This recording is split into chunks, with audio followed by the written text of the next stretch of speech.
Hello, my pyare bachcho. Welcome back. I know, your exams are just around the corner, and it can feel a little bit stressful. But hey, don't you worry at all, okay? I'm here for you. Today, we're going to dive into Chapter 13, The Value of Work.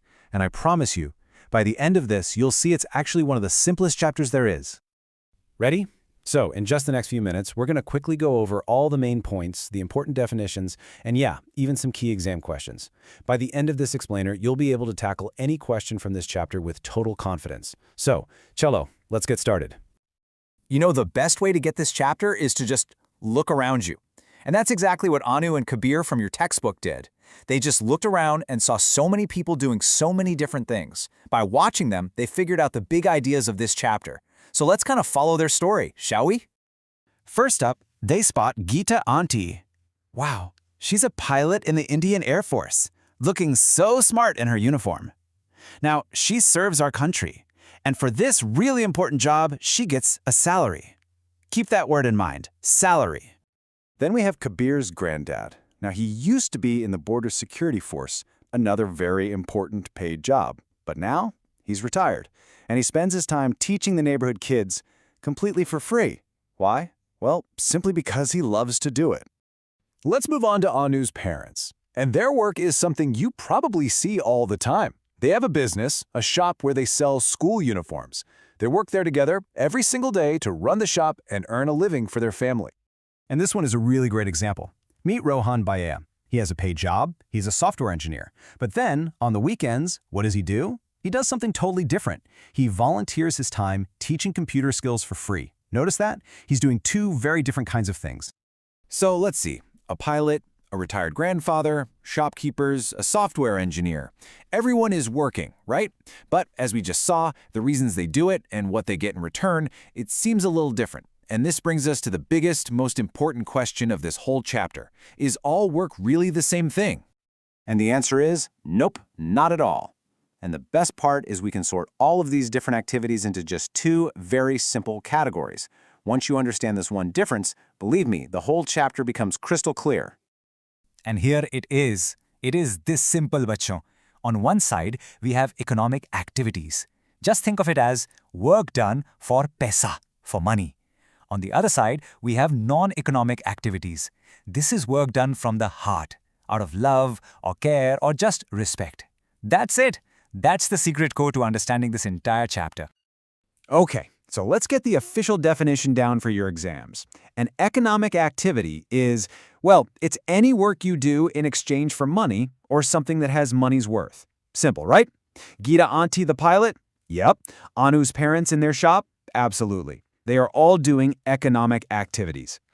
And if you need some solid examples for your answer sheet, here are a few perfect ones. A shopkeeper selling things, a farmer selling his harvest, a lawyer taking a fee for their service, or a pilot getting that salary we talked about. See? In all of them, money is changing hands. All right, let's flip to the other side now. A non-economic activity. It's work where you don't earn any money. You do it for your own personal satisfaction, to help your family, or for the good of the whole community. This is that work from the heart. Remember Kabir's grandfather teaching for free? Or Rohan Bhaiya volunteering his time? Perfect examples. Or think even closer to home, when your parents cook for you or help you with your homework. This is all such valuable, important work, but it's non-economic. Okay, let's talk about something really cool that happens during economic activities. It's almost like a kind of magic, and it's called value addition. It sounds a bit fancy, but it's super simple. It's just how work can take something and make it worth much, much more. This example of Rajesh the carpenter makes it super clear. Let's just follow the steps. 1. He buys some plain old wood for 600 rupees. Okay. 2. He uses his skills, his tools, his time, and his hard work to turn that wood into a nice chair. 3. He sells the finished chair for 1,000 rupees. Now think about it.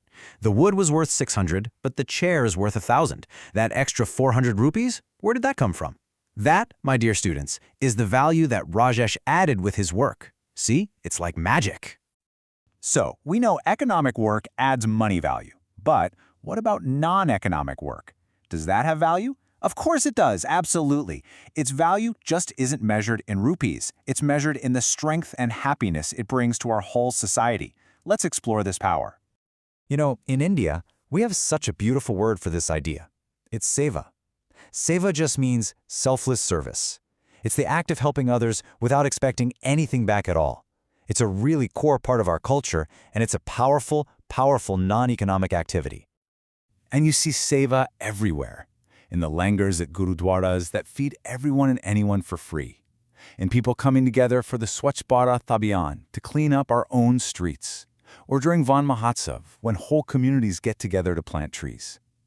These actions don't generate any money, but wow, they make our society better, cleaner, and so much stronger. All right, Bachcho, you've totally understood the main concepts. You're doing great. Now let's just do a super quick revision with some very likely exam questions to make sure you are 100% ready to go. Here's a very, very common question. It asks about the different forms of payment for all those economic activities. So let's break down the answer nice and simple.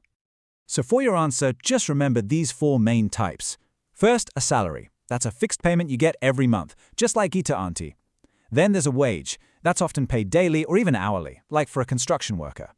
Third, you have a fee. That's a payment for a specific service, like what you'd give a doctor or a lawyer. And finally, there's a really interesting one called payment in kind, which just means getting paid with goods instead of cash, like that farm laborer in the book who got mangoes for his work. Great. Now for question number 2. This one focuses on the importance of that work from the heart. Why is Seva, or community service, so important, even when there's no money involved at all?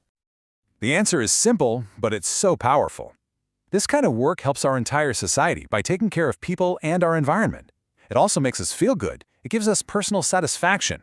It improves life for everyone, not just for one person. And most importantly, it brings people together and builds a society that is strong and full of kindness. And that's it. You've covered the entire chapter. You are all set. All the very, very best for your exams. I know you will all do wonderfully. But before you go, just think about this. What's one small, non-economic thing you can do this week? Maybe help your parents with something, teach a concept to a friend, or just water a plant. Remember, every little act of kindness has value. Good luck.